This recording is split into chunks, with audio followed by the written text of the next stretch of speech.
Live from the Carl Chevrolet Studios in West Des Moines, this is Iowa Live.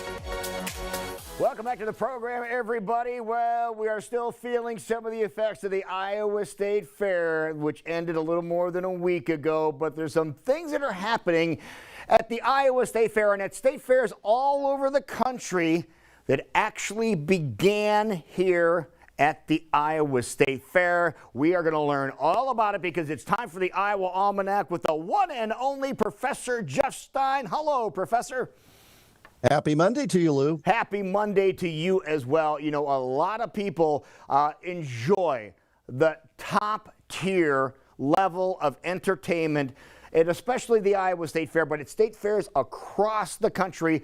But it wasn't always that way. You never had that type of top-tier entertainment until somebody had an idea here in Iowa. Well, that's absolutely right. And from a dollars and cents standpoint, those grandstand shows are the third largest moneymaker for the whole operation. So we're talking about those evening performances at the grandstand.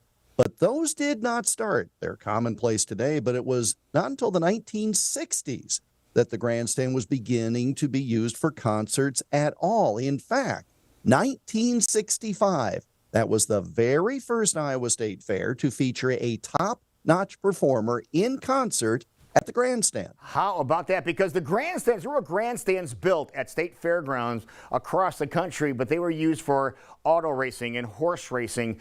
And that was about it. But somebody had an idea, like you mentioned, of bringing a top-notch act here to the Iowa State Fair. So it sounds like they turned to one of their own. No, they absolutely did. And again, you've got this venue that no one's using at night. Fire up some lights and let's put on a stage. So they turned to Wall Lake, Iowa native Andy Williams. He returned to his home state, and this was the time, Lou, where he was at the height of his international popularity. And he did not just do one show.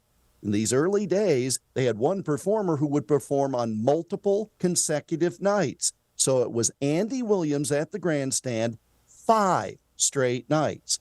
Now, at this time, his national TV variety program on NBC, every Saturday night, very popular, and he brought with him on the stage a group that regularly performed on the TV program, the Osmond Brothers.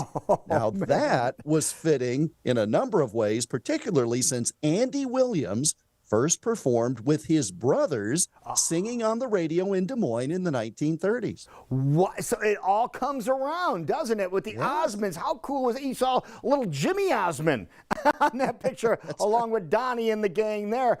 But 5 nights in a row in front of the grandstands at the Iowa State Fair. Obviously, it worked well, didn't it?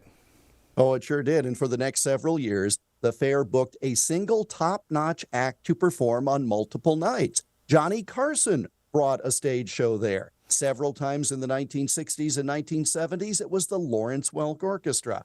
So we always look forward to the list of performers now who take the stage. But the trend started with Iowa's very own Andy Williams, who wrapped up his 5-night engagement at the Iowa State Fair grandstand on this date in 1965.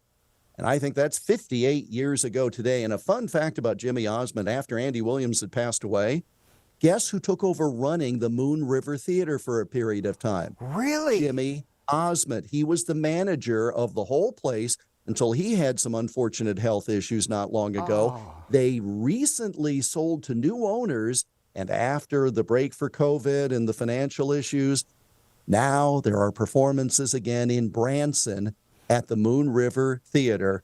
And you remember, Andy Williams was the first non-country artist to have a theater in Branson.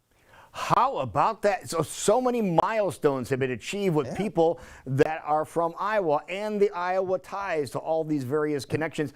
So great information. So for those people that enjoyed the grandstand show at the Iowa State Fair this past year, what 17,000 for a couple of shows this year? How about that? You can have Andy Williams to thank for that. Isn't that right? Oh, absolutely. And they'd have even more at these shows if Lou Seipel was on the stage. But that's for 2024. I highly doubt that. That'd be on the exit as we're waving as you leave. That'd be the stage that I would stand on. If people want to get more information on what we talked about here today or anything going on that happened in the state of Iowa on any given day, where can they get that information? Fresh story every weekday at iowaalmanac.com. I'm going to go post this story right now. Also on the socials at Iowa Almanac. Professor Jeff Stein, you put a smile on everybody's face as always. You have yourself a great day, and we will talk to you next time. Absolutely. Thank you, sir. See you tomorrow, everybody.